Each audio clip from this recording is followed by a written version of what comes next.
thank everybody for coming out tonight. I see a few more people coming in. And most of all, I want to thank Mr. Collins for joining us tonight for, it's been a long awaited digital town hall AMA with you. Matt approached me a while ago and said he think you'd be a great fit for our community. So I thought I'd invite you on, and thanks very much for coming tonight. Wow, well, thanks for having me. I appreciate it. Great. So for everybody in the audience, Mike is running for Georgia's 10th Congressional District. I believe that the current holder of the district is running for the state's office of secretary, maybe you can correct me, Secretary of State. Yep. That's right. He's running for Secretary of State. Good. Somebody who needs to fix the election laws, I would imagine, or a few other things among those. So welcome tonight. Why don't you tell us about yourself, why you decided to run, and I know that you've ran before. What did you learn from your previous runs, potentially? Yeah, sure. Well, and I appreciate y'all having me on. My name is Mike Collins, and I was born, raised, live, still work in a little town called Jackson, Georgia, which is in the 10th district, 10th congressional district, and have been in the trucking business. My wife, Leanne, and I have been married for a little over 30 years. And we have 3 grown kids now and 3 grandkids. So I'm 54 years old, and actually I would consider myself as being second generation in the trucking industry. My parents actually started out in the late 60s pouring concrete for a company called Georgia Pacific, and got into hauling logs out of the woods. I had the distinct honor working on all that equipment from the age of 12 on up. I like to tell folks my dad, he did on my 12th birthday. He walked in there and said, "Happy birthday, son. Get up and let's go to work. Be at work by 7. And in case you don't want to ride your bicycle, you better get ready because I'm fixing to leave." So I knew what kind of what my lot in life was, and really didn't mind it. I enjoy it. I enjoy trucking. It's a very tough business to make money in. You do talk about making money and counting pennies, and that's what this industry is. But when I got married to Leanne, I was actually running our entire operation at that time. My dad was in politics. He was in local politics when I was in grade school, and then he went into the state senate as a Republican and the minority at that time in Georgia, and then went on to the U.S. House in Washington. So I started running our family business at 20. We got married, saw it wasn't going to pay the bills, and Leanne and I started our own trucking company with one truck. Today we run around 115 trucks. We've got a few owner operators, so depending on how that works during the period, our number will go up or down a little bit. And we primarily operate today. It's over the road, and we haul plywood, lumber, steel, concrete products on flatbeds, and a lot of roll paper, a lot of kitty litter, a lot of dog food, and a lot of recycled paper. And I guess 7 years ago, when our sons, we've got twin sons that are almost 29. When they got out of college, they actually came on board full time. I kind of did them the way I was. They were down there when they weren't at school. And about 2 years ago, I actually turned all of my job duties over to them, and they have been running the day-to-day operations and budgeting everything for the past 2 years. So I think they were. They thought it was going to be, and it was good times, and then COVID hit, and of course nobody had ever been through that. But anyway, they have done really well, and so which brings us up to this race. You're exactly right. I ran for this position 7 years ago when it was an open seat then. Dr. Paul Brown decided he was going to run for the U.S. Senate, and I threw my name in the hat because I thought at that time that we needed more business people in Washington to run this place like a business. And so I threw my hat in the ring and made it through the primary. I got beat in the primary by about 370, less than 400 votes to Jody Heiss. And then he went on to beat me in the runoff by about 4,500 votes. And I would attribute a lot of that to the fact that, he was a second time around candidate and hailed from a larger county. And his county was about 20%, and ours was about 8%, I believe. It was somewhere in there. So he had a little bit of advantage on me, and I thought we did really well to come out from nowhere. But anyway, came on back down to Jackson here and got back into the trucking business and actually started running our local party. Thought maybe that we had a different direction of what we were supposed to do to serve our party in our country. And this time around, when the elections happened, which I happened to be working those polls and worked both the November election and the runoff up until I decided to bring in the new year with COVID. But after the elections and the debacles that have been going on down here, Jody decided that he was going to run for Secretary of State, which left his seat open. And after long consideration and a lot of prayer and talking to people that had supported us 7 years ago, even some folks that I hadn't talked to in 7 years, the majority of them, when I call them on the phone, they said, Mike, we've been sitting here waiting on you to call. We want you in this race. And so we've jumped in the race. I tell folks that if you don't know anything about me, I can tell you 3 quick things off the bat to explain who I am. I am a pro-Trump person, unapologetically pro-Trump. Would I say a lot of things the way he says it? Probably not. I don't talk like anybody else. But I have always been a supporter. And I tell you what, when you look at the folks in this race, and you look at, everybody's going to say they're pro-Trump, but I got on the bandwagon with Trump well before he was the nominee. He had made his way down to Georgia, and I saw him in a house. There's probably about, I don't know, 40 or 50 of us in that room. And when he started talking, it kind of reminded me of my old talks that I used to give, how we need people, outsiders, business folks that want to rein in the federal government from everything from taxes to regulations and secure this border, that we've got this flood of illegals coming in. And he talked for about 3 or 4 minutes, and then he just backed off and he said, you know what? Ask me questions of what you think about me and what you want to know about me. And I thought, wow, that's rare that you hear anybody say that. Because especially if you got a campaign staff standing behind you, they're probably all squirming. Because, you don't know what people are going to ask. But it was refreshing. And as a matter of fact, I maxed out to the guy right then. And so I tell folks I'm pro-Trump. I am as conservative to the core as you get. Always have been. That's the way I was raised. I'm a firm believer that we are in a fight, not against just the left-wing lunatics, but you can throw the rhinos and the elites and the establishment in the same pile. We're fighting people on the same side that have ours by their name, and we've got to stop that. I'm a big proponent of term limits because if you take a look at Nancy Pelosi, for instance, woman's been there over 30 years. She's been in Congress longer than I've been in business. And the last time I looked, you were called to serve. This is not self-service or career service.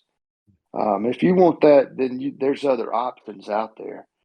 But The last thing I like to tell folks is, yes, I am an outsider. I've never been elected to anything. Um, I am just a small business person. You know, my wife and I, we've been raising kids, making payroll, paying taxes, getting beat to death with these regulations. It's, you know, you wake up all the time, and they've changed on you. Mhm. And so we know what that side of the ledger feels like. And we're not from the other side where, you know, we've got career politicians that have been up here forever, or been in Washington forever. And folks, that's the crowd that's ruining this country. Yeah, we Uh, refer to them as the swamp for sure. it is. It Yeah, is. And, just and, and that's what we've got to drain. And, you know, when I was looking at getting into this and talking to my campaign consultant from the last time around, we were sitting there, and I told him, you know, we've spent 2 years remodeling and talking about maybe we should serve by fundraising and being able to help people raise money, because God knows it is so expensive to run these things, and helping pick good candidates that we want. Because I thought Jody was going to be there till the cows came home. And so they said, well, why don't you do this while you're thinking about it? We've got a chance. You can go to Ohio and speak against an establishment rhino up there that give you an opportunity to go speak. So I did, and I went up there and spoke against Anthony Gonzalez. And I wound my way through the crowd, and I was talking to the folks, just seeing what they thought. And when I got up there, I told them, you know, I got my speech here, but I'm going to tell you folks something. I believe I could close my eyes and feel like I was in Jackson, Georgia, because the same comments I hear out here are the same comments we've got in Jackson. And I want to tell you something. What it feels like is that we have an opportunity to get rid of people like Anthony Gonzalez, who are rhinos, traitors. And we've got an opportunity to really pick and choose who we're going to put in Congress that can actually help rein in this federal government. And so when I came back, I really got thinking about it. And, you know, the opportunity was there for me to go make a difference. And, you know, I can get up every day and go to work, but don't always have the chance to make a difference. You don't have that opportunity. So we jumped in this thing, and we have been very fortunate to see that we moved. We've known we've been in the lead in the polls on this race. We've been able to raise money. It is tough as nails, but we have been raising money and even put skin in the game ourselves. Because I'm gonna tell you something. I'm not coming in second place again. Um, I will do what it takes, and I will put this thing across the finish line in first place this time around. yeah, it's definitely a great outlook to have and great go-getter style for sure. I had a quick question. You said you worked the polls. What did you do when you were working the polls? Well, you know, and I've been the county chairman for Yeah. 7 years up until this past March when I thought, you know, we need new blood in here, and but we I did poll watching, Hmm. and the Republicans. Now, I'm not sure where you're at, but where we're at, most Republicans are solid, hardworking people that get up, go to work, raise their family, go to church, and let somebody else serve for them. And so, and I say that because even when we go to polls, you really don't see a lot of people we never have working, watching the polls. So it's kind of a broad term. And in the past couple of election cycles, it's been, you know, that's what we do. You kind of hang out and just watch it, you know, just so that people know you've got a presence there. But there was something a lot different this past time around. Man, you talking about organized. For some reason, the Democrats, I mean, they were huddled up every hour on the hour, and they were a lot more different organized than we were. But we were there poll watching. I had called because we knew about the absentees that were sent out, and I had called and asked if we were going to do, you know, when did I need to be there to see the signature verification. And of course, they told me, "Oh no, sir, you're not going to be here for that. We'll already have all that done." And that in itself was disturbing. Yep. Not so much in our little county. It's not really. We're 28,000, so we're not that big of a county, and we have a great elections director. But you can't tell me in places like Fulton County that when those ballots came in, they didn't just open those envelopes, throw the ballot over and throw the ballot to the side and say, you know what? They won't ever come audit us. Yep. Never have. Never paid much attention to it. And you could see where things went on. While I was watching the polls, I saw stacks of absentees come in. But the lady that handled ours, if they weren't all signed, they were called and were asked, come back up here. You only got so much time, and you've got to get these signatures on here, or we're just not going to accept them. But until we look at these election results and not just do a recount, everybody says, well, y'all done 2 audits. No, we didn't. They just recounted them. Mm-hmm. You can go in there and recount them tomorrow. You're going to come up with the same number. That's not where the problem was. The problem was in the absentees. The problem was in the signatures. How many of them actually had signatures on them? And that's what you need to go look. How many of them were true ballots? Yep. So there was definitely some problems with that election. And that's one of the main things we lead off on when we're out there campaigning.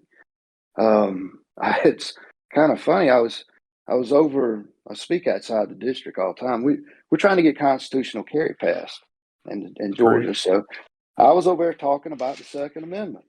Stood up, gave my speech on the Second Amendment. Got ready, got through, got ready to leave. Started walking out, and the guy approached me, got right in front of me. He goes, "Well, heard your speech. Ain't nothing about the votes. What's wrong with you? You don't think nothing?" And I'm like, "Well, it was a speech about the Second Amendment." I said, "But I tell you what, I don't care if it's my grandkid's birthday and I'm standing up wishing them birthday. That's going to be included from now on, period, because it is that important." It is. Do you think that the absentee ballots is what ultimately threw the election that way, rather than anything else? Yes, our election was stolen. Yeah. Yes. All the changes in the laws and that type of stuff to allow for the absentee ballots. Yeah. Yeah. And we had all these mobile drop boxes. People could just go cram the ballots in there. And once again, if you do that, then how do you know who to call? Yep. For sure. So, and the other big thing is, and these may be the best thing since sliced bread, maybe so, but those Dominion machines, nobody trusts them. And I don't care what it is. I've always been told, son, people got to like you and they got to trust you. They know you don't have all the answers, but if they don't trust you, you're not going to get very far. And people don't trust those machines. And I hear that every night. And the easiest solution to that is just go back to paper ballots and we'll be in good shape. Yeah, I love that idea. Paper ballots, maybe some ink on the fingers like they do it overseas. Yeah. Something, if it's good enough for over there. Voter ID, where do you stand on voter ID? I stand that we need to have voter ID. You have to have ID to show it to do almost everything else. Yeah. This idea of no excuse absentees is uncalled for. Oh yeah, for sure, 100%. We've got 3 weeks of early voting, and I don't know how many Saturday votings on that. If you can't make it during that time, now if you're a military and you're overseas, yes, that is different. Mm-hmm. But we just got too much. There's too much lax stuff in this in our voting process. It needs to be reined in. Sounds good. Hey, before we start asking questions, I have to really ask you about your ad with the 2 trucks where you're standing in between. Uh, that's got to be probably one of my favorite candidate ads so far this that I've seen this cycle. So tell me a little bit about how you decided to go about that. Was that somebody else coming up with the idea, or was that you? And most importantly, did you do your own stunts on that ad? You know, first of all, I doubt that I would come up with something like that. I don't think. I hope people don't think that I am actually that crazy. Uh, But so the campaign team kept bugging me about, let's do this Van Damme spoof, do the spoof, do the spoof. And yeah, so I finally relented and said, okay. We had just gotten in a group of brand new trucks, and uh, so I had my operations manager driving one, and he actually called a buddy of his that I didn't know to drive the other one. okay. And yeah, I was standing between those two trucks. Only thing I asked him was, please do not make a right or a left turn very sharp, you know, because Exactly. I am not very I don't I cannot do a split. So Okay. um Uh, it was really but good. it was a lot of Enya was Yeah, a bold choice. fun. You know, I for didn't sure. realize that Van Dam actually had he had a harness. Oh, But wow. yeah, Mikey didn't get nothing. I didn't have anything like that. You'll be Nice. all right. Nice. So I have another question, kind of not really geared towards the campaign, but really towards your business. I know I myself, I live in the Chicago area, and there's a lot of immigrants in the area, and a lot of the immigrants that I know are truckers. They come to America, and that's like the best job that these young men can get right away and start doing right away. Um, what do you think about is the reason why we're getting a lot of immigrants over for trucking and stuff like that is because the American young man doesn't understand that there's good money to be made in that type of business, especially as a driver, um, maybe even a kind of paired driver. I've heard some truckers say that they go out with their brother or their cousin and they just do tandem driving. I'm not sure if you allow that at your place, but I thought it was pretty Yeah, that's interesting. they call that's called team drivers. Team drivers, You yeah. know, yeah, And that's um, because of regulations, right? that's right. You're only allowed to drive so many hours a day, and Yeah. what they're doing is they're keeping the truck running. You know, basically continuous. You know, Yeah. one will drive while the other one's in the sleeper. But you know, the biggest reason, and we don't have a huge influx of immigrants. I know at one time, I think they were bringing a lot of the immigrants in from one of the European nations. Yeah. Um, Poland, I it- think yeah, Moldova, some yeah, Serbia, I think I've run across quite a few of them in the trucking business. I work in a not with the trucking, but we do a lot of shipping out of the business that I work in. So I talk to those guys all the yeah. time. And that's okay as long as they can speak and read English. You Hmm. know, I think that's a huge barrier that they have to overcome. Problem with the American trucking side of this equation is the same thing that it has been for so long, and I have been preaching about, is the fact that you know, they moved the minimum age to get a commercial driver's license from 18. I got mine when I was 18, even though Yeah. I'd actually been driving before then. Yeah, of course. And they moved it to 21 years old. So how many people, male or female, because I got some damn good female drivers. I got some in the top five. Mm. But how many people are going to hang around until they're 21 years old to start their career? They're just not going to do that. No. And so that alone put us at a disadvantage to getting people. They should be introducing truck driving back in high school now, but you 21 years old puts you at a huge. You either become a second career, and for a long time, you know, we couldn't even take military personnel Under 21. because well, in period, because you couldn't You- prove the 2 years experience. I mean, who are you going to call? You going to call uh, his commander out on the field? You know, yeah, that's you know, you, true. you couldn't prove it. There's so much that's intertwined with us. It's called liability. Mhm. And, and so you take a 21-year-old, so they start their career at 21. Now, I'm considered a large carrier because 98% of the trucking companies in the United States are 20 trucks or less. So I'm 100 plus trucks and I have to have 2 years experience. So if a person gets their driver's license CDLs at 21, I can't hire them until they're 23.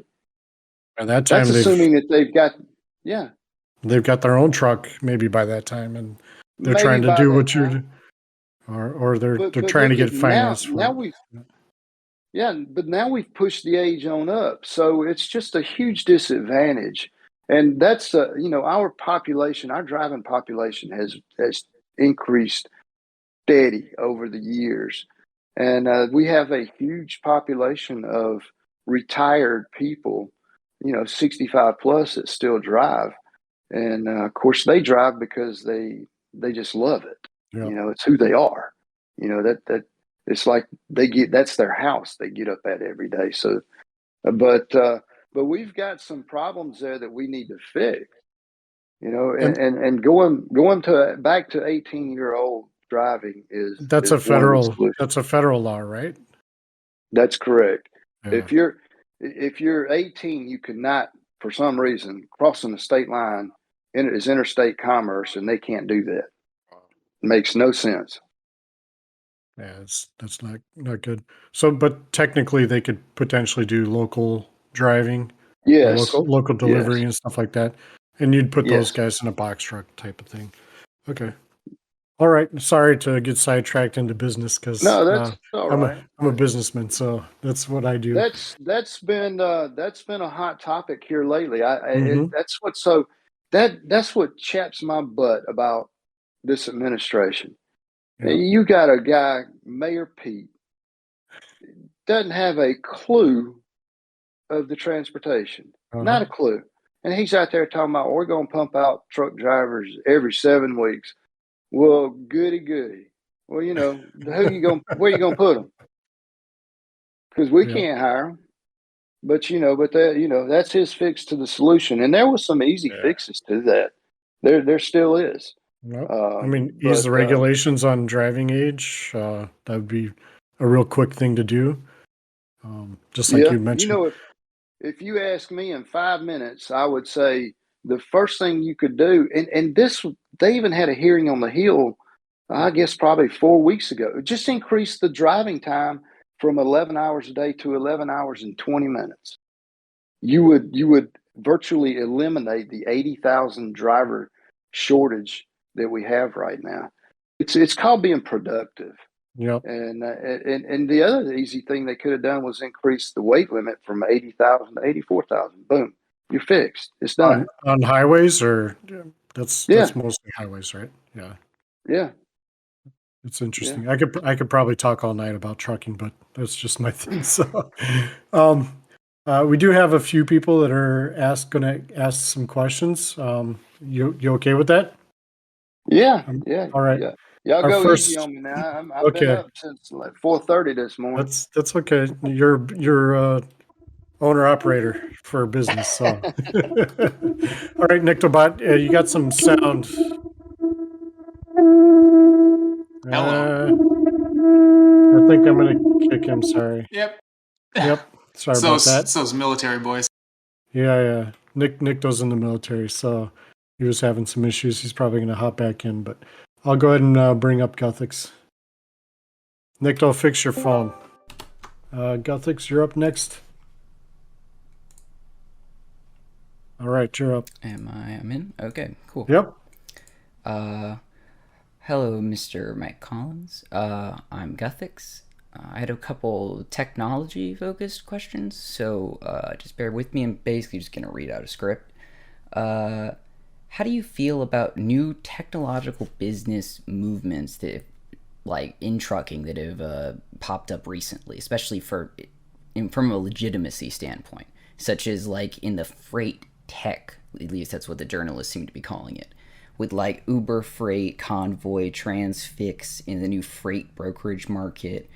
especially as this pertains to support of tech integrations in Congress regarding efficiency in transit of goods as a potential key swing item for voters, i.e., necessary for us to prevent a VAT tax from being legitimately pushed through by political opponents. As trucking has a very major focus, especially from technology and defense standpoints right now. And so, how would you particularly handle trucking as if it was a national level problem handed to you from a defense standpoint, like just handed to just you? How would you handle that? What would you do? Well, let's look at the Uber stuff first, and what you said transfix. There's a lot of different internet style trucking matching with freight and carriers that have come on board. And personally, I don't have a problem with any technological advances that we can make in the trucking industry that makes it more efficient and more productive. You figure when I started in the trucking industry, we were all on telephones and fax machines. And today, we primarily just use computers, and our drivers rarely call us. They, interact with us with a tablet that's hooked up to their truck, and so it's actually made things easier and it put more back onto the dispatch. Our shippers, everybody can keep up with exactly where the truck is by the minute and can actually watch them going down the road. We've done a lot of advances on our equipment now where we can even turn on cameras and we can see them driving down the road. Now, from a defense standpoint, that's a little bit different. If you want to haul freight for the DoD, especially military, you've got a lot of different hoops that you have to jump through. And that's understandable because that has to deal with our national security. And that's like going into these ports. If you go into a port, you have to have a different card that gives a different background check, and those are national security issues that we have to maintain. I'm not sure what your other question was that you were talking about. If it was handed to me about the defense, if you could run that back by me again. If you, as a congressman, would be running point on something regarding transportation, like for our party, let's say, for more so of the America First style candidates, and as a focus, if that was your focus and you were in media appearances and you were in publications and you were to go on to Fox or something, and you would be the one acting as liaison for trucking, a lot of that is going to be in the next few years fast-paced integrations from some big tech companies with some new advances that they've already worked out. And to me, you seem like you're well poised to be like the old guard kind of ushering in the new. So maybe from just a media standpoint for Congress, how would you handle trucking? Like, there are some congressmen who have a medical background and they tend to answer questions on that, and et cetera, et cetera. That's where I'm coming from with that. Well, okay, I got what you're saying now. One of the main things that we need to do, if you were to ask me if I was a congressman, what could you do to help improve the trucking industry? There's two main points. The first one is we have got to have tort reform. We live in a society, and I'm sure everybody that's listening to this, how many times have you gone home, flipped on the TV, and you see some trial lawyer standing there saying something like, even if you saw an accident with a big truck, we can get you big money. Yeah. That is driving this industry into the ground. because our insurance companies are actually dictating, just like I said with that 2 years experience, almost the entire transportation game. And the other side of the equation on this thing is just the overreach from bureaucrats. You know, you've got people that sit in a cubicle that want to dictate our industry rules and regs, and they have no idea what they're talking about. They've never even been around a truck.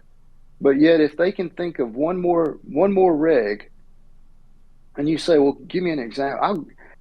EPA, they are constantly adding to our emissions and making our trucks to the point to where they're not worth running.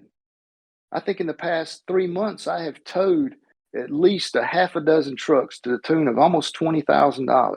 I've had to fly 3 people home for Thanksgiving. I had one truck broke down in Arizona. I think we had one in Montana and one in Missouri. And the reason they were broke down was because of a sensor, of a $200 to $300 sensor that the EPA has demanded that we put on these trucks. And you see things like when you've got a car going down the road and your engine light comes on, well, you just look at it and say, maybe I need to get that looked at. When we ride down the road and our engine light comes on, we better be getting over to the side of the road, because that truck's going to go down to about 3 miles an hour. And that's all you get. And that's the type of overreach that we have got to constantly keep our thumb on, and we've got to keep pushing back on these people. They're ruining this industry. Would you say that's making us uncompetitive, basically, on the world stage, just because we can't get products within the United States moved around because of regulations like that? Oh, definitely it does. Definitely. For sure. Yeah, another big problem that we have that hinders trucking nationwide is just our infrastructure. This highway bill, this infrastructure bill, whatever they want to call it, is a pile of junk. 110 billion is what they put in there for roads and bridges.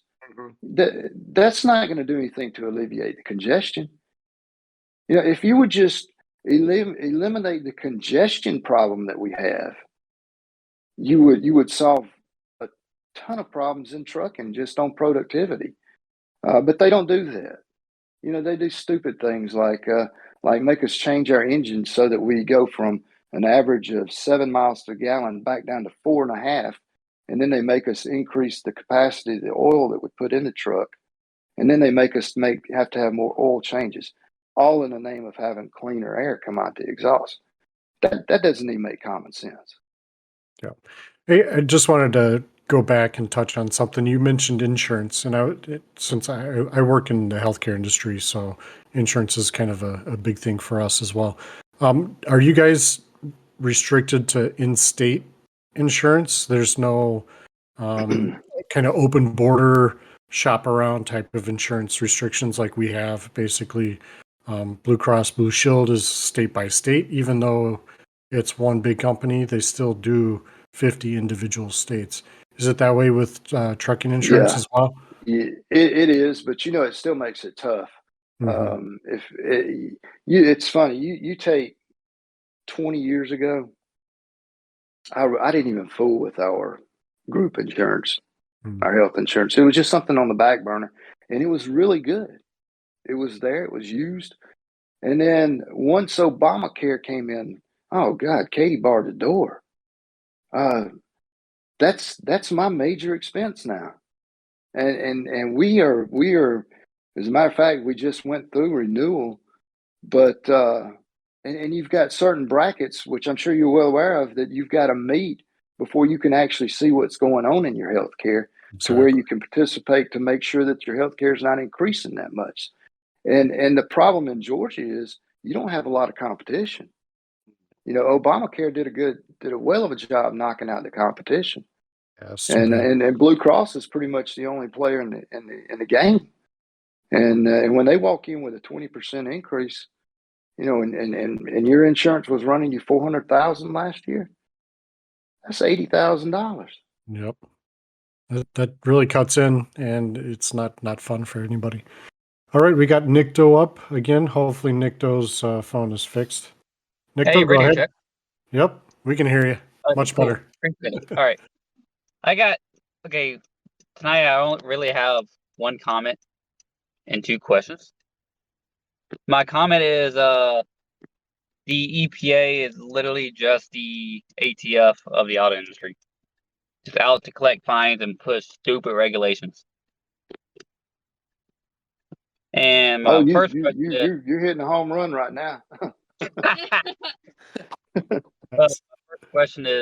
what is your opinion on how we're moving away from standard transmission trucks to trucks that can literally drive themselves now? Well, what we like to talk about in the trucking industry is we let everybody with four wheelers experiment with all these gadgets that they put on their vehicles. Like, when you drive now and your car will slow down or it'll buzz, it'll light you up so that you're running out of your lane. And those things have actually been implemented into the trucking industry within the past 5 years.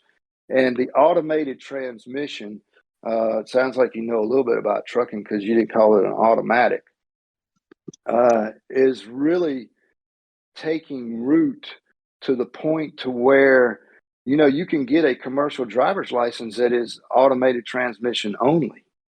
And that's one way that they're able to push these drivers out. It's actually has come a long way. It used to be not favorable. I didn't even like them, but the technology has really caught up with the trucks, and I think you're going to continue to see automated transmissions continue. I don't know how many of y'all have ever seen the Mercedes YouTube video with the truck Actually, going down the Autobahn. Yeah, Yeah, I've seen it. yeah. It's wild. It is wild, but we can't be afraid of technology. We just have to make sure that it's safe, and especially in our world, because my office space is on that same piece of real estate that you may be taking your kid or your wife or you up and down the road, and so we have to make sure that those are safe. But back to what you were commenting on, a lot of these bureaucracies, they're not looking at that. They're just looking at something that they can pop another feather in the cap. Yeah, it's too bad. All right, Nikto, you said you had one more question? yes, I was gonna say, me personally, I like standards. I cannot stand driving automatics. So I actually daily a tuned standard transmission car to and from work everywhere I go. And my last question is, what is your opinion on the National Firearms Act, and do you plan to action on it if you get elected? I would join in with Congresswoman Green and eliminate the ATF. I think that's where we need to start. You talk about them and the EPA being corrupt, definitely corrupt. And why do we need the ATF now? All of that can be done in other agencies. We don't need to be out there hunting down people that are selling single cigarettes on the side of the street, or the alcohol. So that's an agency that's really way past its due time to be gone. Sounds good to me. All right, thanks, Nikto Bot, for joining and asking questions. Next up is Mystical Keck.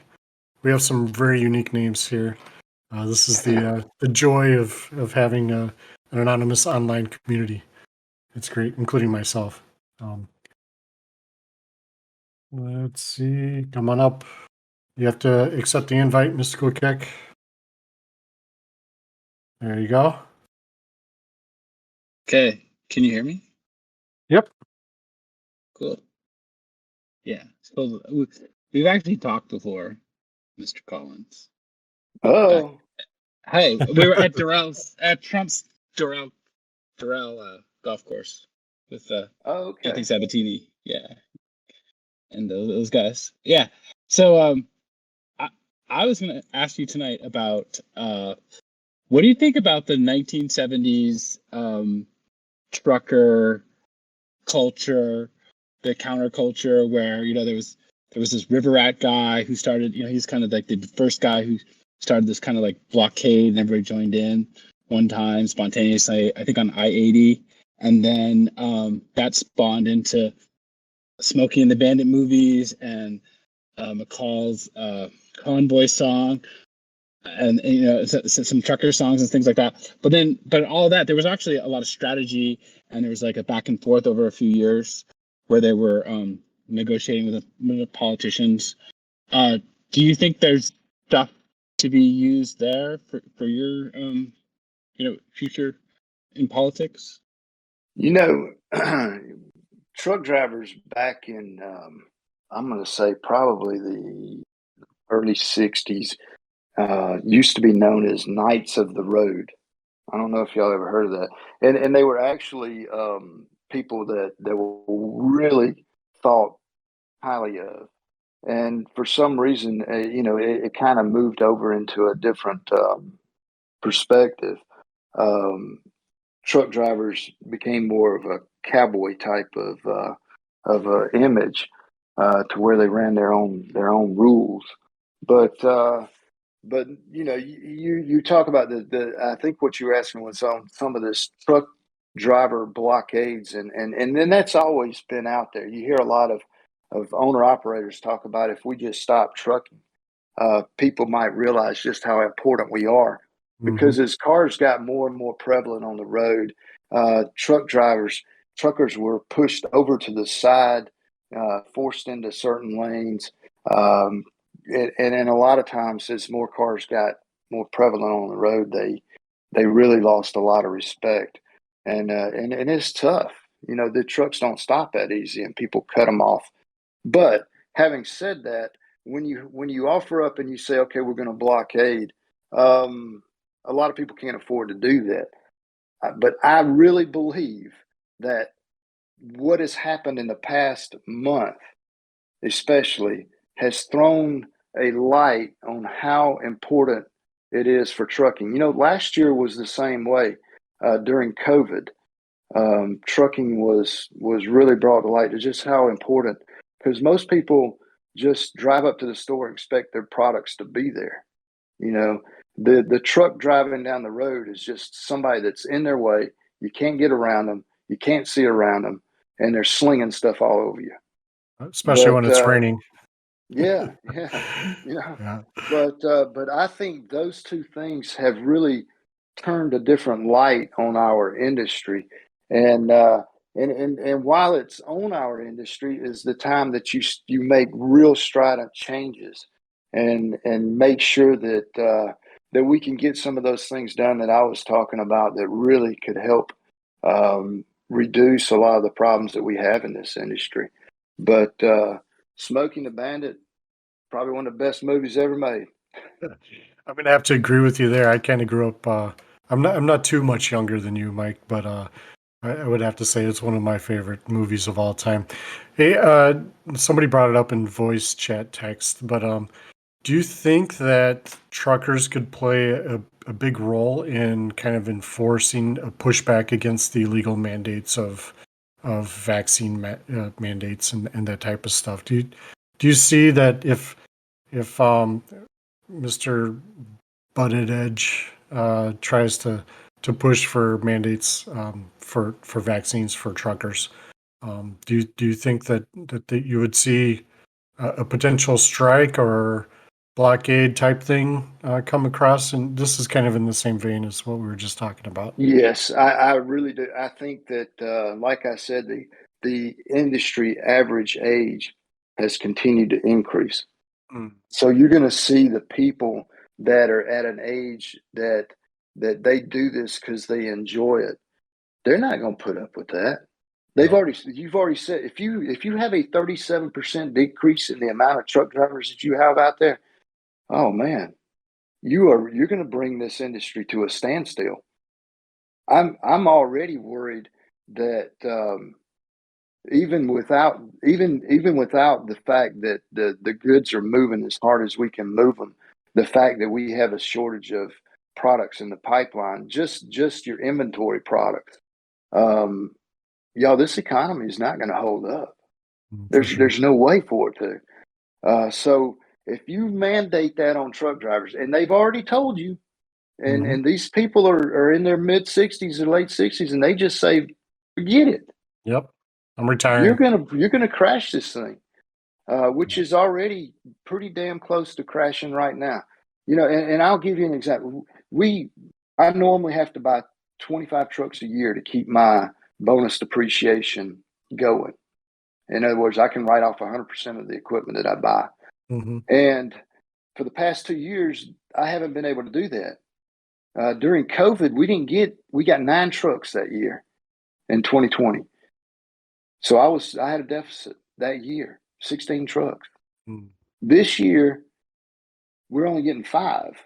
So what we've done is we have reconfigured our methods and our maintenance to where we don't just do brake shoes, oil changes, blah, blah, blah, keep them under warranty. We're setting up to where we're going to run this equipment another 2 years. I've already gotten hammered on the tax side, which is ridiculous. So what I'm saying is, and you take people like Peterbilt, PACCAR, where they normally manufacture 100 to 125, 130 trucks a day. Right now, due to the parts shortages, they're doing 20, 25 trucks a day. Where does Peterbilt have their manufacturing facilities at? Do you know? They've got one in Denton, Texas, and they've got one out in Seattle. But the thing is they're not producing trucks. Trucking industry, trucking executives change how they operate, and they get set up to run this equipment longer. Even if those inventory parts show up, there's not going to be a need to increase the productivity of the truck manufacturer. We've already changed how we do our business, and you're going to have to slowly get back in it. I'm afraid what's going to happen is between inflation, between the lack of manufacturing, man, this thing's going to get dangerous. Yeah, So I can imagine. All right, we got KMOX up. KMOX, go ahead and ask your question. This Discord, but not Yep. by much. There you go. Same as Trump. I have really two. I have a joke question and a serious question. Okay. The serious question is, if you are elected to Congress, what major legislation would you like to do? I'd like to see the REINS Act passed, which deals with these bureaucrats and gives us some oversight from a congressional standpoint. You know, the REINS Act's been sitting there for a number of years, and if it affects the economy or affects a certain amount of the population, then Congress has the right to reject that. The other thing that needs to happen is Congress needs to get their butt in gear and do their job. You know, we're supposed to be up there passing a budget and passing the appropriation bills to get that budget funded. And all they're doing is passing these stupid continuous resolutions and just increasing the amount as a percentage of inflation. And you can't do that successfully. You can't borrow your way out of this debt. And we have got to tackle that. And there's no reason that we can't walk and chew gum at the same. There's no reason they shouldn't be working on it. And if it's not being worked on, why are people standing out there on the steps of the Capitol telling the American public every day? I don't care if you're talking to one person or 20,000 people, telling them, demanding that Congress do their job. The other thing is, you know, I'll give you an example. You know, I had another video. I don't know if y'all seen it, where we did on the Second Amendment, and I shot a styrofoam rhino. So Facebook put my campaign in jail, slowed us down to nothing. But do you know they also did that to my company for 3 weeks? Your company itself, not your campaign. That's right. Account. And Something we've that's got to, completely unrelated. They went yeah, ahead and penalized your company based off of something your campaign did. yep. Wow. And Okay. it took us 3 weeks to get past it. They have got to be addressed. We have got to address the corrupt media, the corrupt social media that we've got in this country that are trying to drive one narrative, break them up, get rid of their Section 230. That needs to be on the front burner. I agree with you. I think we need to held companies liable that just ban people just because they're conservatorship. Look what happened to Project Veritas and real Donald Trump. For sure. They banned them because they were trying to hide the truth. And okay, for the joke question, just for giggles, do you believe in the theory of the red pill? Do I believe in what? The theory of the red pill. Do you know what red pill is? No. Have you watched The Matrix? Yeah.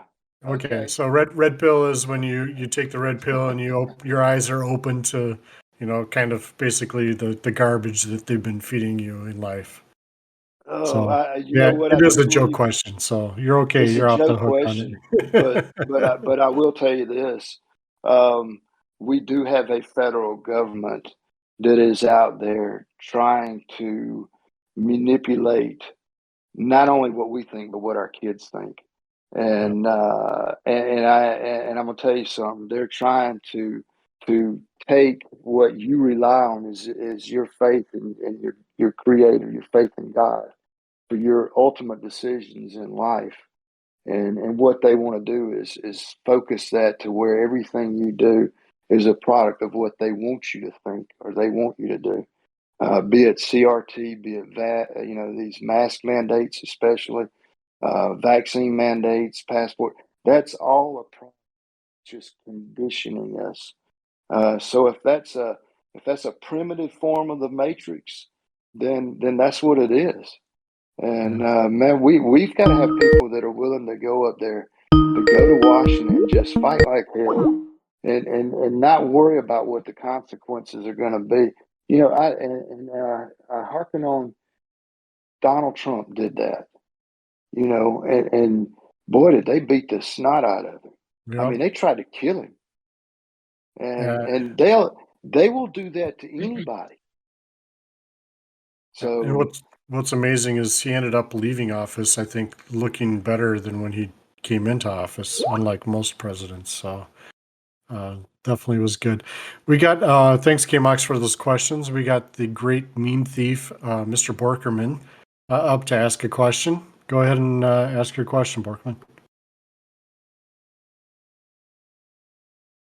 You're up. Not sure if you're not on mute, so maybe there's an issue with your. Oh, nope, not mute. Go ahead and ask.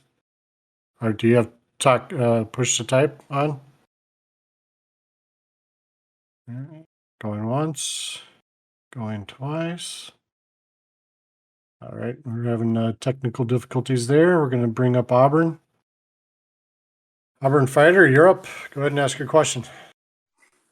All right, I have two. My first one was when it comes to congressional leadership, would you consider, and I know this might put you in an awkward place, so you don't have to answer, but someone alternative to maybe Kevin McCarthy, someone more America first, like Andy Biggs or Trump? And then my second question, I'll wait.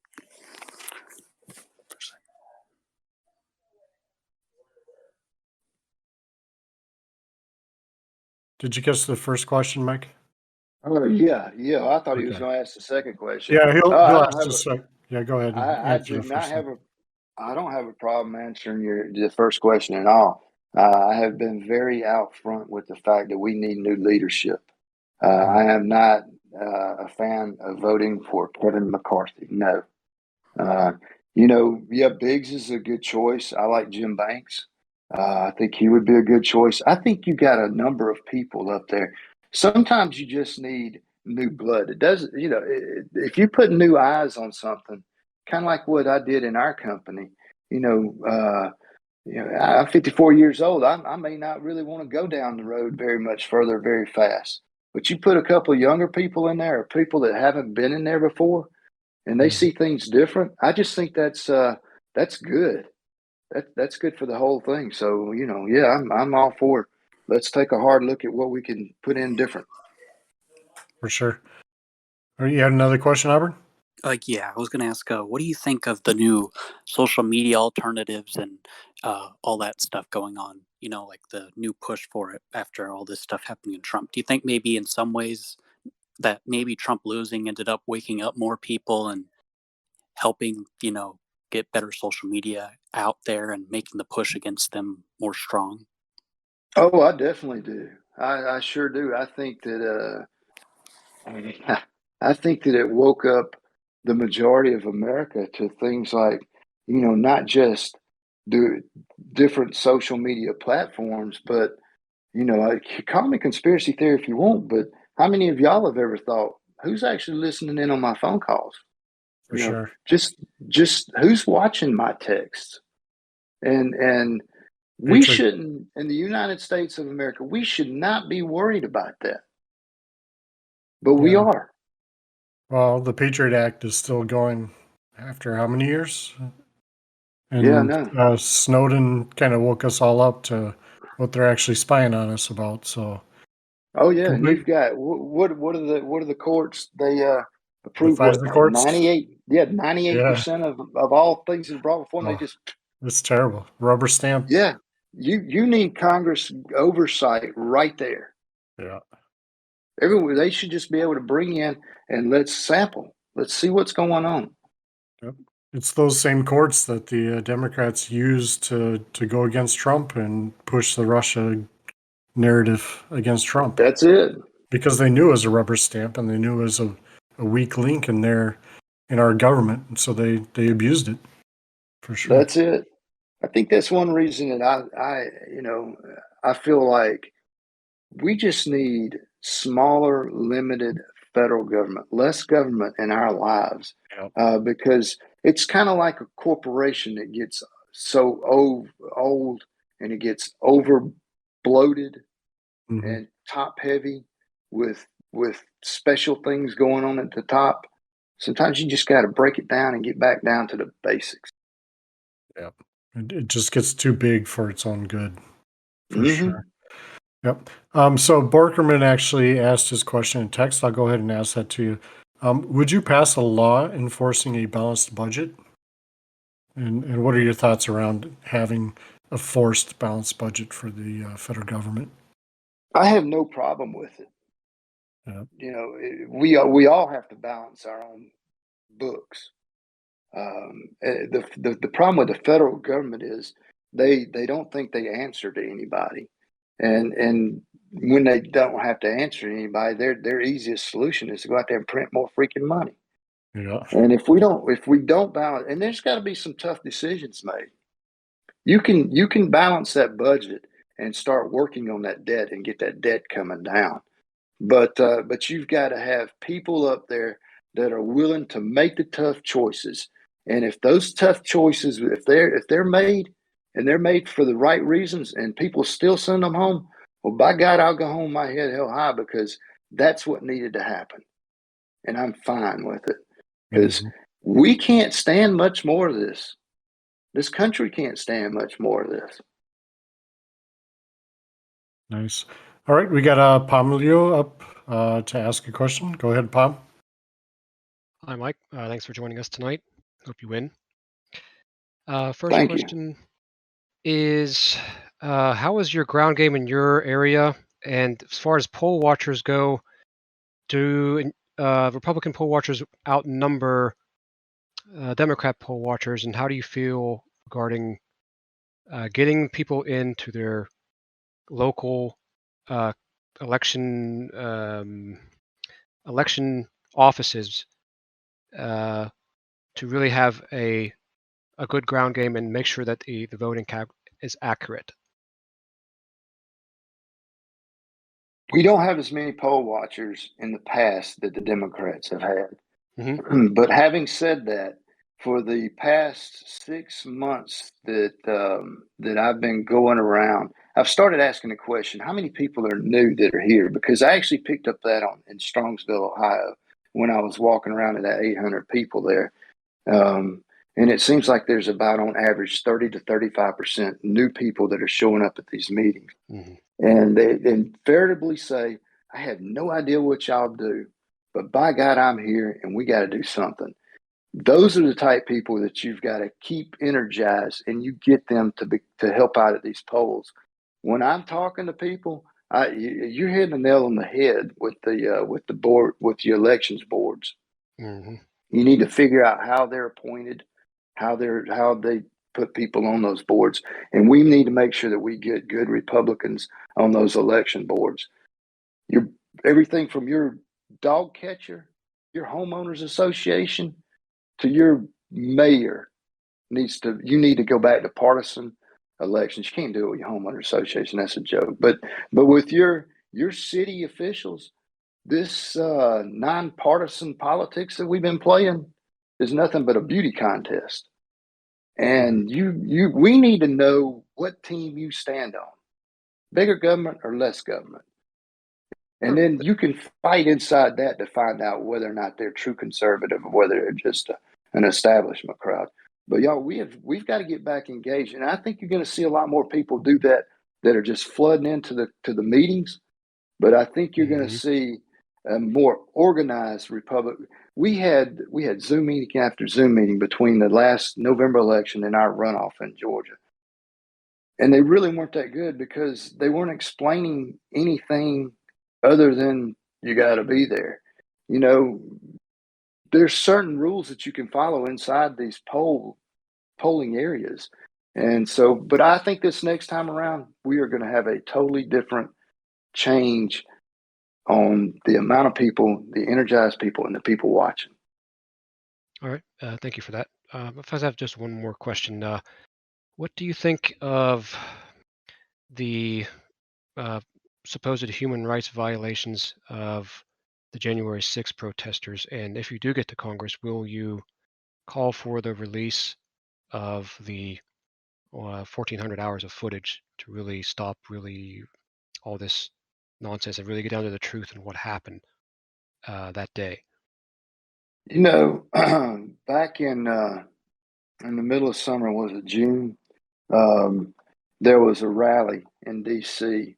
To go up there and speak. Anybody who was running for anything or any elected official was eligible to go and speak.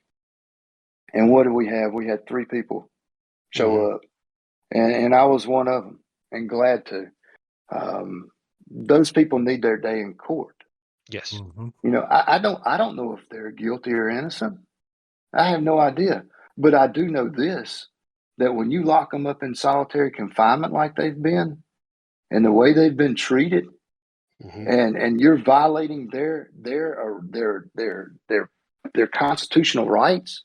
Yes, it's 70 days after this. Federal prisoners have to have a trial of 70 days. It's been 3.5 times that, maybe 5 times that amount of time. Well, and you know, they're turning this into, and that's why I call them political prisoners. They are using them as pawns to suppress anybody out there that may even think about standing up and saying something and protesting. Unless you're Black Lives Matter or Antifa, then hell, go out there and burn down what you want, steal what you want, you know, shoot anybody you want. Yeah, it's terrible. Who were the other 2 candidates that were up there with you, if you don't mind me asking? Joe Kent was there from Washington. Yep. And you know, golly, We've had Joe here. Joe and I actually got the opportunity to speak together. We were out at CPAC in Dallas, and that's where I met him. Nice. And a lady wanted to do an interview, and she said, "Let me just do both of you at the same time." And we went through, I don't know, 2 or 3 of the cycles. She said, "Can y'all hang on? Can y'all hang on?" And so it's been, you know, he's one of the people that when I talk and I say there's a group of us across this country that are trying to band together, that have been out there speaking together, that are running on the same thing. And we don't all have the same background. And to me, that's good. I bring a business side. He brings more of a military side. I've even spoke with I call him Sabatini down there in Florida. We've had him on too. Yep. Now he's an Italian, so you got he's a bit fiery, you would say, huh? yeah. But Nice. there are a number of us out there, and I cannot remember the third person to save my life. He's from Arizona, and he's running. He's actually, I think he's a preacher. But we were the only three there that stood up there that day and spoke. Now, I'm not going to tell you I wasn't nervous as all get out, because there was a line of armed cops behind me, and there was some crazy guy in front of me that was walking around with no shirt on, talking about he was master of the universe. I remember that. Yeah, I attended that. I remember that he tried to interrupt during the Pledge of Allegiance or something. And it was interesting. The security it was good. By Look Ahead America was the organizing group, and I was there, and it was good. I remember you're speaking now, and I thank you for attending that. And I hope we get some resolution to all that. I do too. But you know what? That's what we need. We need people who are willing to step out there on the ledge and call something wrong when it's wrong, no matter what people are going to say. Because everybody kept telling me, I mean, they were people in my hometown. Man, Mike, you don't need to go do that. You can't go do that. I even had a couple of supporters. Yep. Well, I had a couple of supporters that even backed out on me. Those people up there in Russia, blah, blah, blah. I said, you don't know what they did or didn't do. Well, they just, well, that's fine. But I've seen there's plenty of public footage out there that goes against the narrative already. And I think the unreleased footage will absolutely exonerate. Thousands of hours that they won't release. Yeah, it's too bad. And I also thank you for going up there and standing up for the rights of people to at least see their day in the court of law. I mean, that's all we're asking for, is to see your day in the court of law like everybody else. Fairness, being treated fairly. That's all we're asking for. Nothing more. We're not saying, oh, everybody's innocent. We're just saying, give us their day, or give them their day in front of the judge, right? That's it. Right. If they're convicted and they're guilty of something, give them their punishment. But don't abuse their constitutional rights. Give them their right to their day in court, and don't make it to where you don't let them have any opportunity of getting out. Yeah, and I think this particular instance kind of highlights why a lot of us voted for Trump in the first place, is that we saw an elite class, we saw the swamp, kind of skirting the law and doing what they wanted to, not living by the same standards that everybody else in the United States had to live by, getting a leg up on the small business, the everyday worker out there, bringing in illegal aliens to undercut the value of the American worker, and to basically take advantage of those illegal aliens and their value of their labor. So you know what?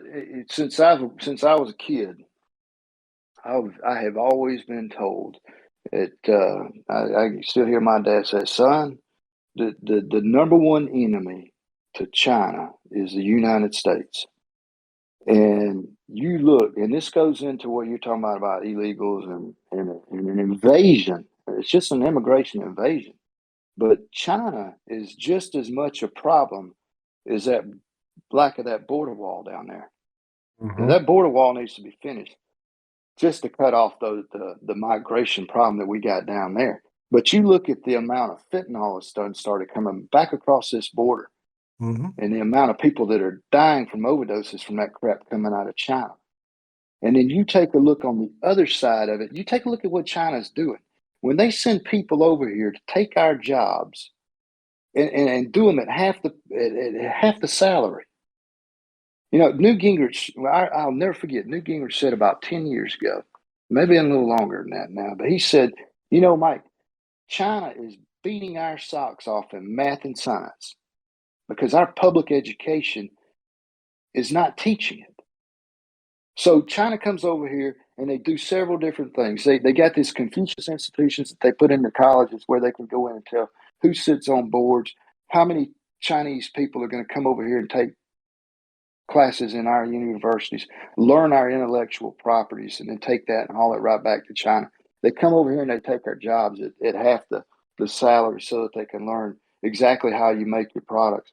Go right back over there and they make the cheap Chinese crap and they send it right back over here to us. 100%. And that's got to stop. That's what we got. You know, and people scratch their head, but go over and look off the dead blame coast of California and you'll see what we're talking about. They're sending those containers out there. You know, we've got to get back. It may be a cliche. We got to get back to America first, people. It's America first. Yep. And you know, these daggum Afghans that they're bringing over here, that we didn't vet what, 14-15% of them, and we're going to spend tens of billions of dollars to relocate them, to relocate these folks in the United States. And we got homeless vets out there across this country that are living under concrete bridges and need mental health, need medical help. Mental health And here too. we are. I mean, let's be honest about it. Most homeless people need the That's mental another health agency. help. You know? That VA needs to be redone. If we don't get to where we can fire some federal people, and straighten some of this mess out. I've got a dear friend that was he was a surgeon for the VA for 20 years, and this guy is in the peak of his career now. You know, he's just barely 60, and he retired probably 2 months ago. He said, "Mike, I cannot stand it anymore." And it's not the patients, it's the staff. It's the bureaucracy, the staff. It's the bureau. They will look at you like you are stupid and tell you they will not comply or do anything that you're trying to get done. And y'all, we've got that. All of this is just so intertwined, and there's so many different angles that we could jump on and straighten out. But man, you hit the nail on the head with this immigration and illegal problems that we have. Yeah. Do you think the GOP has a bad messaging take on the immigration thing? To me personally, I think we don't focus enough on the humanitarian aspect of it, that we're allowing corporations to basically increase their profits off of the,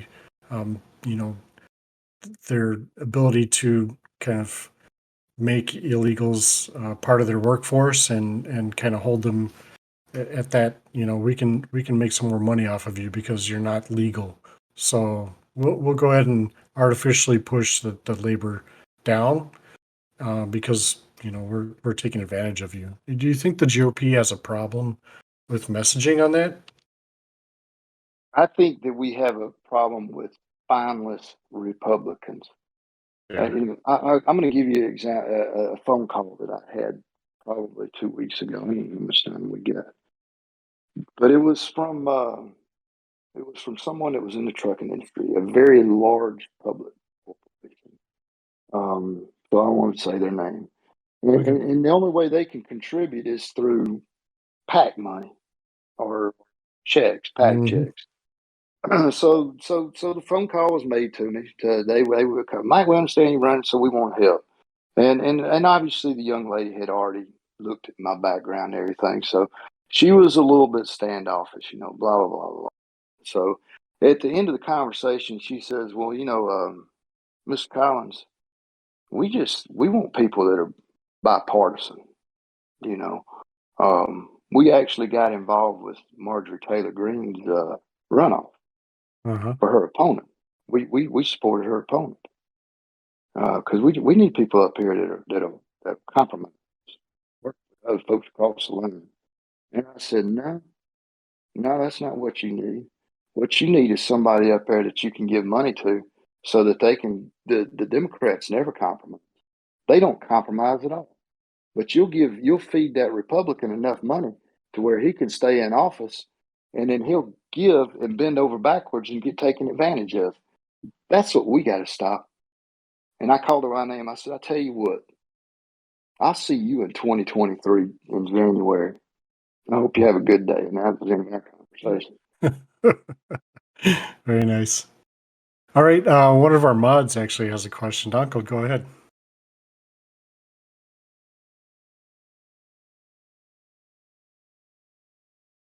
Maybe. Donald, we can't hear you, so I'm not sure if your mic is on or not. I guess not.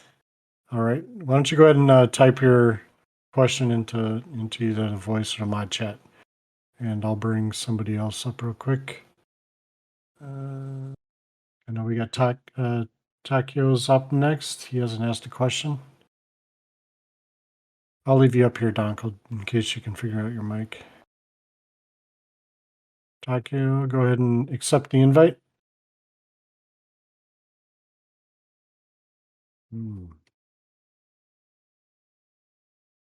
Maybe not there as well. All right, I'll invite Mystical Kick back up. He's got a follow-up question, it appears. There we go. We got somebody up who can ask a question. Go ahead. Hi again. Hi. Yeah, Mike Collins. I follow you every day on Twitter, and so I follow all your tweets. And back in November, there was this guy Chris Ekstrom. I replied to one of your tweets, and then Chris Ekstrom replied to mine. And I was wondering, so are you good friends with Chris Ekstrom? And do you think he's going to be a contender like you are for Congress in 2022? I think there's a lot of people out there that as long as they run just a good, solid, conservative, no apologies, America First agenda, that they can be contenders. You know, I was on something a couple of nights ago with another guy. I'm trying to remember his name as we talked to you. His name was JR. And great guy, and he's worried about money issues, not being able to be competitive. And we all do. And, you know, I think competitive now is more than being fed money. I think you can win as long as you've got the trust and people like you, and they know that you are meaningful in what you're doing. I don't know if that's answering your question, but I think that you have to sell yourself as really being genuine and going for the right reasons. Because today, right now, we're going to take back the House and the Senate. We know that. You know, unless something really drastic happens. But we also have the opportunity to really look at the R, what's in front of the R, you know, not just a Republican. So, you know, all of these people, everybody that's running across this country, I encourage everybody, even when they're looking at our race, I tell them, man, please look at all of us.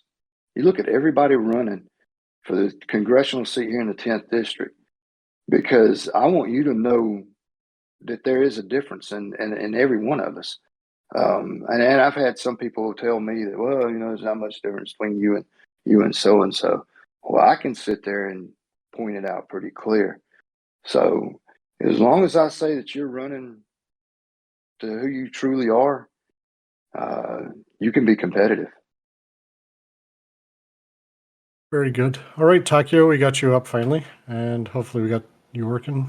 Looks like Yep, it. I'm here. Yep. All right. So real simple question. Preceded with a comment. You know, thank you for coming here. I think you've been, you know, your answers and your stories and your talks have been really inspiring. I hope to a lot of folks here. I suspect there's more than just myself that would like to know, you know, if we're interested in helping, contributing, getting involved. You know, how do we do that? You can look us up at Mike Collins GA. You know that you can go to the website MikeCollinsGA.com, or you can float that across all the social media platforms, and it should come up. We could use your help. There's no doubt about it. These races are past stupidly expensive. It's crazy. And we know that we run a hard ground game. I'm a firm believer in grassroots politics. I tell my campaign people all the time, y'all can't kill me but once. So, make it good. But yeah, sure. And I would love to help. And you know what? I would love for you go in and make comments, suggestions, anything you want to ask us to find out more about us. But that's where we're at, MikeCollinsGA.com. Perfect. Yeah, I just posted that in the voice chat text, and actually I will go ahead and tweet that out and do some other things with it as well. And it kind of the offer goes out to you as well. If you ever need help or need anything from folks in our server, we do have people that do live in Georgia. And so if you ever need anything, just reach out. Feel free to reach out to us. We're happy to support. I think we sent out door knockers for Virginia just recently. We had at least a few from here that went and knocked on doors in Virginia, and it was good to see that some of our hard work. I think one of our guys said that he knocked on a lady's door, and she said he was the first person to have knocked on her door since she moved there in 6 years. So, wow, we're glad to see that some either poll watching, or I'm a precinct captain myself and a election judge for where I live. So it's good to see that type of stuff. I do have the questions from Don Colt. One, what will you do to combat foreign influence on our country vis-a-vis trade, H-1Bs, etc.? Also, do you think land purchases should be limited to U.S. citizens? Well, I've never really thought about the land issue for U.S. citizens, but I am an America First candidate, and if it poses a security threat or it's not good for us in this country, then we don't need to be doing it. Is it As Kemp? far as Yeah, did Kemp sell or allow the sale of? No, you're talking about the port. Yeah, the port. Could you No. expand on that a little bit? Because I think there might be some Yeah, misinformation out there. and you have Jordan. Yes, I think that we did. China's good. They'll come in and buy whatever they can, especially in big countries. It's not a long- they'll come in and buy the port, and I then think they'll we're turn starting to around lose you, and Mike. say, hello. Yeah, I think we're starting to lose you a little bit. Sorry. Maybe we're Hang on a cutting second. out. Hang on. Okay, it's okay. Yeah, maybe if you could start over on that one, that'd be You good. hear me? No, you're still a little fuzzy. Okay now. A little bit better. Go ahead. What else? I had you on my earbuds, but I think those out. Yeah, maybe we've talked too long. I don't know. Oh, there we go. We got you a little bit. Yeah, am I still sounding garbled? Nope, I think we're losing you, Mike. Sorry about that. Maybe you want to cut out and then come back, or you want to try and rejoin, or I'm not sure. Okay, yeah, go ahead. We'll sit around and talk a little bit. Yeah, so I hope this was a good AMA for everybody so far. We are going to wrap it up. We've reached an hour and a half point. Palm, I'm sorry, but I think since you've already asked a question, we're going to go ahead and close this one out. So thanks for offering. I do appreciate it, and I'm going to go ahead and turn off the request to speak. Hopefully we can get Mike back here so he can go ahead and wrap it up for himself. But if he's not able to, I will go ahead and give it a wrap up. But so let's see if he joins real quick. Oh, there he is. I'll invite him up. Looks like I can't.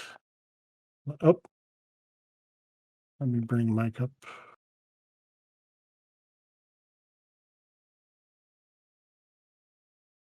Go ahead and accept the invite, Mike. Yep, there we go. How about that? Are we back on? Yep, much better. Thanks. Okay. No, Yeah, but so yeah, you were that's a going to very talk good about the point. port. Yep. Yeah, what China's good at doing is they'll go in and they'll either buy up parts of land, or ports or whatever it is, and then they'll say, okay, we demand that we're going to go in and you're going to have to do improvements. And oh, by the way, you're going to have to use Chinese labor and you're going to have to use Chinese companies, and that's just a way for them to bankrupt. They'll bankrupt other countries, and that's where they're taking these countries over. And that's happening today. So we cannot let America even get near any type of situation like that. But you're right that at one point they were trying to buy, and I believe it was the Port of Savannah. I And do I believe don't, it was. I don't remember the rest of what he was asking.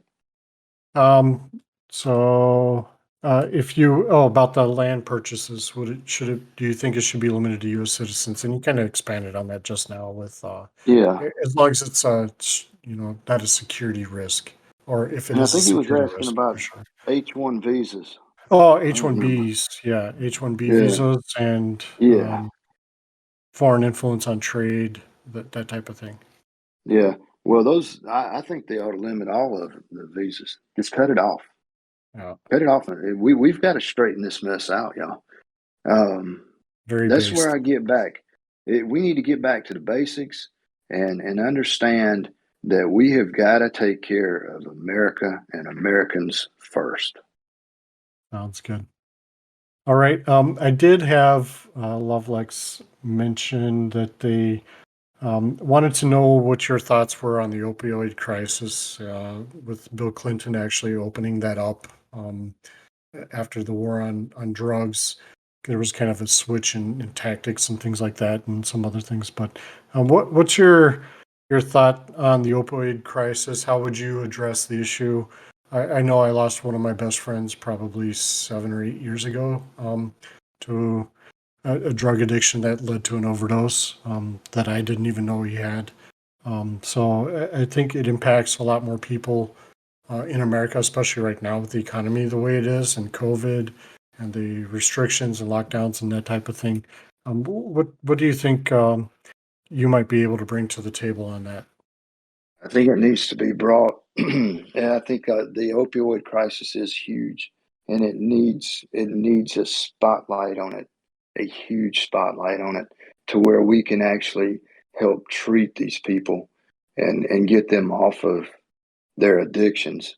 You know, I know people talk about legalizing drugs in this country and stuff like that.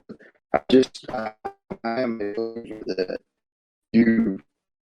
some of these drugs are gateway marijuana, and they just use them more and more harder that you can't get of. Yeah.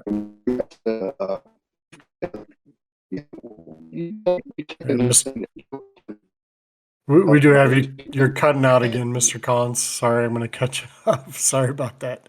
But I think I got the gist of that. Yes, we do need to push for corrections and things like that with drugs, and especially with some of the gateway stuff with underage kids doing marijuana and things like that. So I did kind of pick up a little bit of that, I believe. So I don't know if you can answer or not, but I want to give you a chance to say, you know what, rather than do that, I just want to thank you for coming out tonight.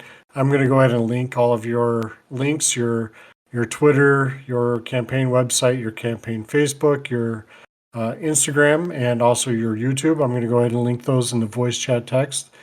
And I want to say thanks, Mr. Collins, for coming out tonight and answering all of our questions. I didn't mean to turn it into a trucker AMA, but it was. I'm really happy it did. and I think a lot of the folks in here were happy as well. So I do appreciate it, and thank you very much for coming on. And you're welcome to come back anytime. I know that you're going to go on to our friend's podcast coming up soon, so we look forward to listening to that as well. So, If you can hear me, thank you for having me. yep, Appreciate the time. Yep, great. Thanks a lot, and Thank you. everybody, we'll have the YouTube video up, and we'll send that to you as well, Mr. Collins. So you can share it if you want to. And thank everybody for Appreciate it. coming tonight. And everybody have a good night.